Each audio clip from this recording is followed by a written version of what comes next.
Imagine you're backed into a corner accused of a crime you didn't commit.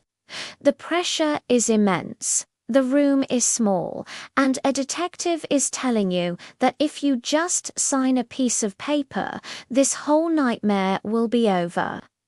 You're exhausted, terrified, and you just want to go home, so you sign it. A full confession. But what if your brain could tell a different story?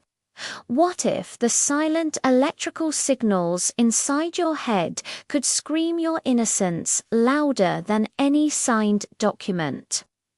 This is the story of Marco Reyes and how a revolutionary field called neuro-law exposed a lie and changed the justice system forever. Marco Reyes was just a 19-year-old college sophomore studying psychology, ironically enough. He was a good kid, but he struggled with high anxiety, something that would soon be used against him in the most brutal way. The crime itself was almost laughably minor, some graffiti on a college administration building. But when Marco was mistakenly identified near the scene, he landed on the radar of Detective Vince Thorne. Thorne was a veteran interrogator, a man in his 50s with a reputation for closing cases, no matter the cost. He saw Marco's documented anxiety not as a vulnerability to be protected, but as a weakness to be exploited. Marco was pulled into a small, windowless interrogation room at the county precinct. The door closed, and his world shrank to those four walls. For the next 14 hours, Detective Thorne unleashed a masterclass in psychological coercion. He isolated Marco completely, no phone, no lawyer, no contact with his family. He deprived him of food and gave him only minimal water, wearing down his physical and mental defenses. Then came the lies. Thorne fabricated evidence out of thin air, claiming Marco's fingerprints were all over the scene, that his DNA was found on a non-existent accomplice. He dangled the promise of freedom like a carrot on a stick.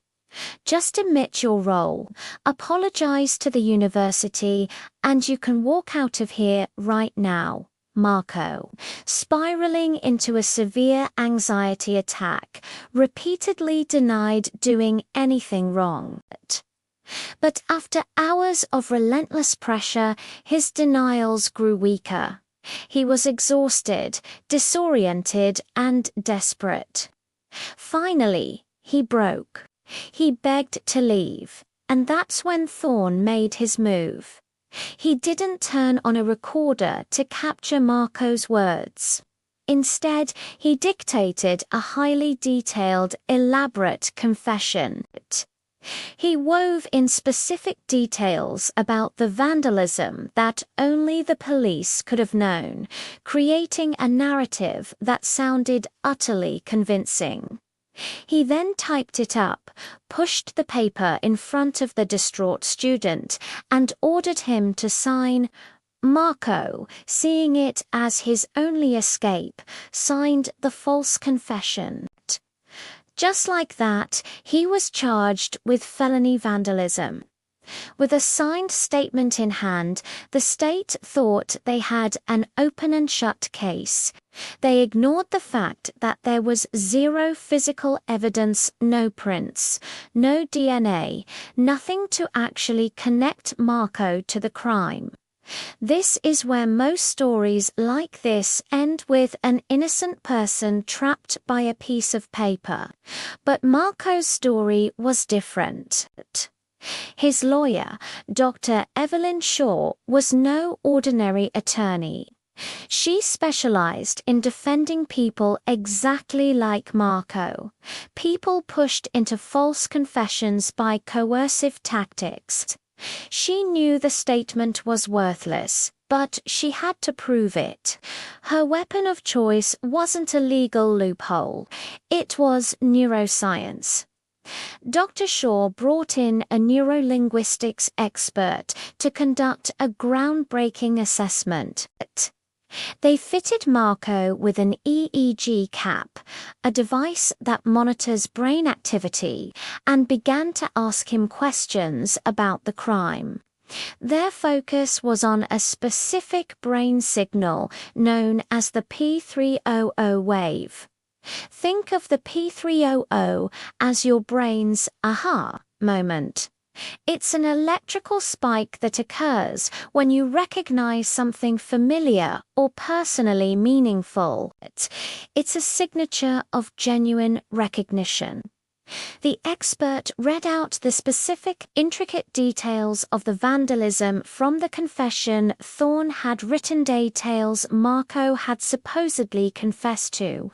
They watched his brain activity. Nothing.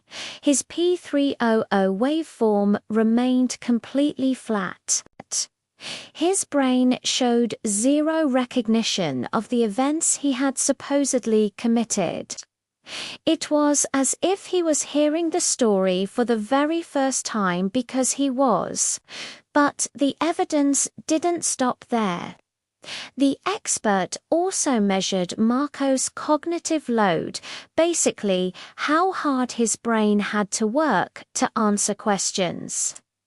When Marco was asked to verbally deny the crime in his own words, his brain showed very little effort.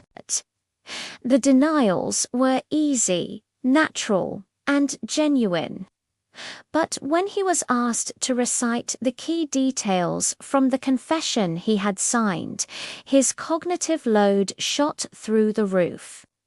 His brain was working incredibly hard, not to recall a memory, but to retrieve a script that had been forced into his head.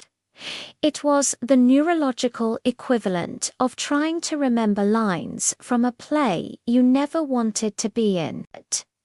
The data was clear. The confession wasn't a memory, it was a performance. In the courtroom, this neurological evidence was a bombshell. Dr. Shaw argued that the signed confession was nothing more than a meaningless piece of paper, the product of a terrified, exhausted mind. The P300 wave data objectively proved that Marco was cognitively innocent of the facts in that statement. His brain had become the ultimate lie detector, and it had exposed the detective's coercion. The judge agreed. The confession was ruled inadmissible, and all charges against Marco Reyes were dismissed. He was free. But the story doesn't end there. Justice came for Detective Vince Thorne. He was fired for gross misconduct and coercion. A criminal investigation followed, and he was ultimately convicted of perjury and official misconduct for his actions. The case sent shockwaves through the legal system. It led to the creation of a new vulnerable suspects protocol, mandating continuous video and audio recording of all interrogations. Most importantly, it set a powerful precedent, allowing neurological evidence to be used to challenge the reliability of confessions in cases of suspected coercion. Marco's ordeal proved that even when you're forced to sign a lie, the truth can still be found. Not on paper, but in the silent, electrical truth of the human brain. Thank you so much for watching. If this story fascinated you, please hit that like button and subscribe for more content that explores the incredible intersection of science, justice, and the human mind. We'll see you in the next one.